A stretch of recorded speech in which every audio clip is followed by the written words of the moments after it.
سوف تستمع الجمعيه العامه. The General Assembly will now hear an address by His Excellency Danny Faure, President of the Republic of Seychelles. I request protocol to escort the President to the podium.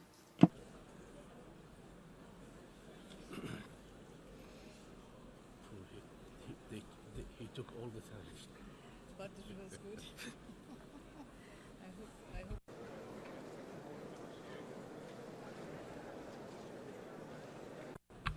باسم الجمعيه العامه.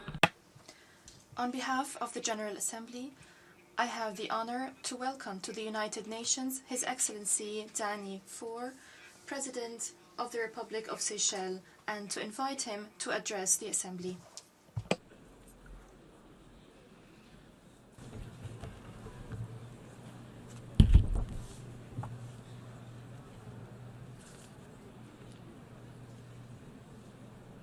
Your Excellency, President of the 73rd session of the United Nations General Assembly, Your Excellency, Secretary General of the United Nations, distinguished heads of state and government, esteemed delegates, ladies and gentlemen.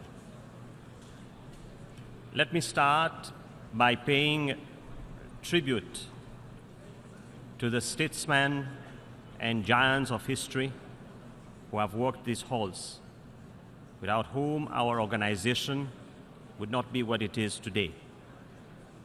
A symbol of unity and cooperation across all the nations in the world. As we celebrate the anniversary of this great organization, let us pause and reflect on the true purpose that lies at the heart of the United Nations. We must renew our commitment to not only the Charter, but the founding principles which must always guide us in our deliberations and actions.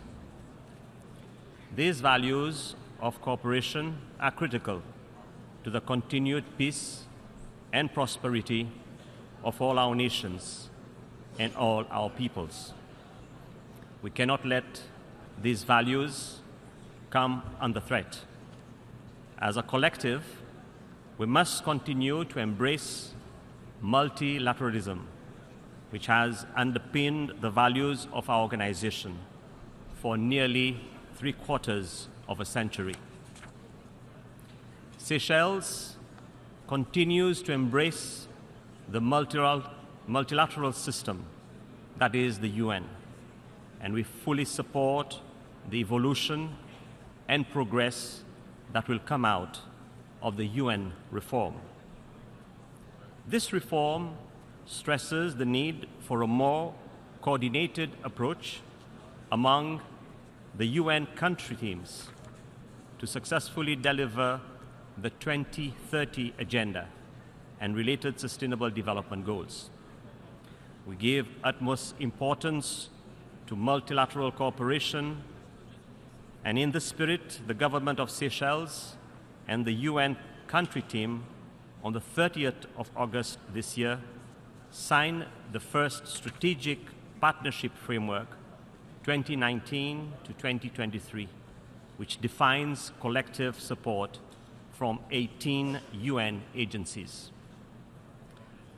Madam President, the challenges we face in the international system remain poignant reminder of an evolving world to which we must adapt to secure lasting peace and prosperity. Without targeted approaches that touch the lives of our most vulnerable people and fully embracing the promise of the SDGs, we run the risk of leaving some behind. Strong institutions are essential to a vibrant democracy where there is transparency and accountability to the people. My mandate as President of the Republic of Seychelles has been highlighted by, in part, my desire to ensure that our institutions not only serve the people, but grant them the necessary recourse should they feel the need. Only, and I repeat, only through the strengthening of institutions and by binding ourselves to international law and norms can our people truly have accountable governments. Today, I call on the advanced economies to support the strengthening of institutions in developing nations, not through handouts, but through the sharing of expertise and best practices for the benefit of all. Only through the strengthening of institutions can we assure respect for human rights, the rule of law, and independent judiciaries, which will in turn ensure the future favors a vibrant democratic order. Madam President, speaking from the standpoint of an islander, I cannot disassociate the concept of a lasting peace and prosperity from the perils of climate change. Climate change has become an existential threat not only to the lives of people in island states, but the world as a whole. As islanders, we live this stark reality every day. We see its effects in our eroding coastlines, and unpredictable weather patterns. We see its effects on our coral reefs and rising sea levels. I recognize the need for development as a driving force to lift our people out of poverty. But we need to remain aware of its consequences on our planet and our future. Through our neglect, we risk our children inheriting a planet beyond their capacity to repair. Should we not uphold our commitments made from Paris to the Fiji COP23 in Bonn last year, we will reach an inescapable crisis. Madam President, I believe in the power of our collective efforts to shape a future of which we can all be proud. In this context, I would like to draw your attention to the theme of our 73rd session, and I quote, "Making the United Nations relevant to all people, global leadership and shared responsibility for peaceful, equitable, and sustainable societies." End of quote. The words sustainable societies has particular resonance for small island developing states. For our United Nations to be truly inclusive and keep up with the challenges of an ever-changing world, Seychelles aligns itself firmly with the African Union position, calling for a long overdue and comprehensive reform of the Security Council. This includes the equitable representation of Africa, which comprises, after all, more than a quarter of the members of the United Nations. Sustainability has always been and will continue to be at the heart of the development efforts of my country. As a nation, we have shown the world our commitment to this process. Seychelles, alongside its fellow small island developing states, has been actively engaged in this discourse to ensure that our concerns and needs are adequately addressed. Our nation was forged by the ocean. We are acutely aware of the challenges that poses with the threat of climate change. However, the ocean also presents a myriad of untapped opportunities. At the beginning of this year, my country, Seychelles, pioneered a blue economy strategic policy framework and roadmap to multiply the economic potential of our territorial waters whilst also protecting it for generations to come. For us, the blue economy is the next frontier of development. It is about ocean-based sustainable development, focusing on economic diversification, shared prosperity, food security, and healthy and productive oceans.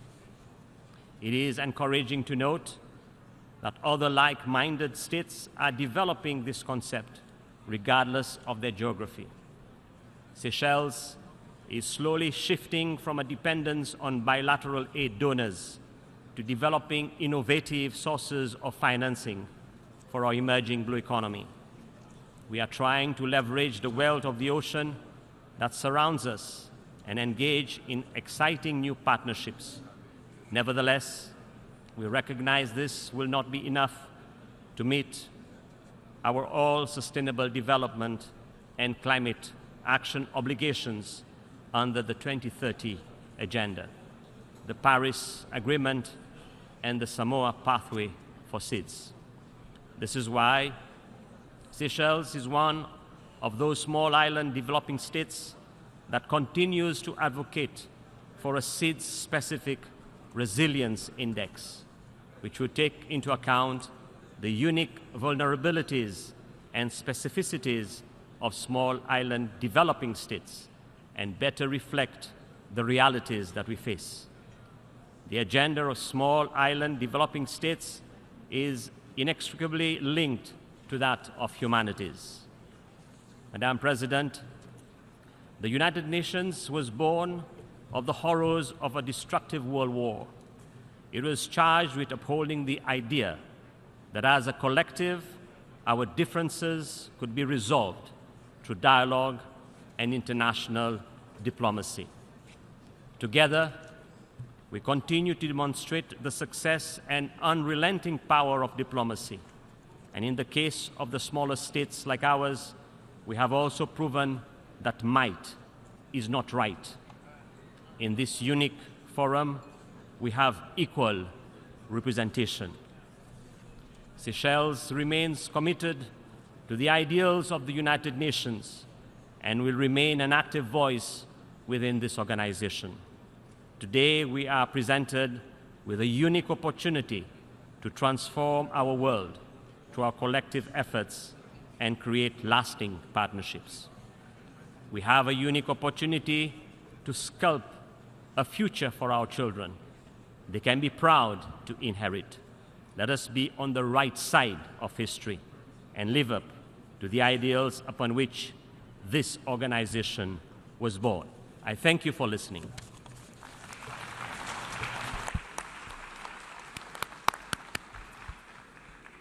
باسم الجمعيه العامه اشكر فخامه.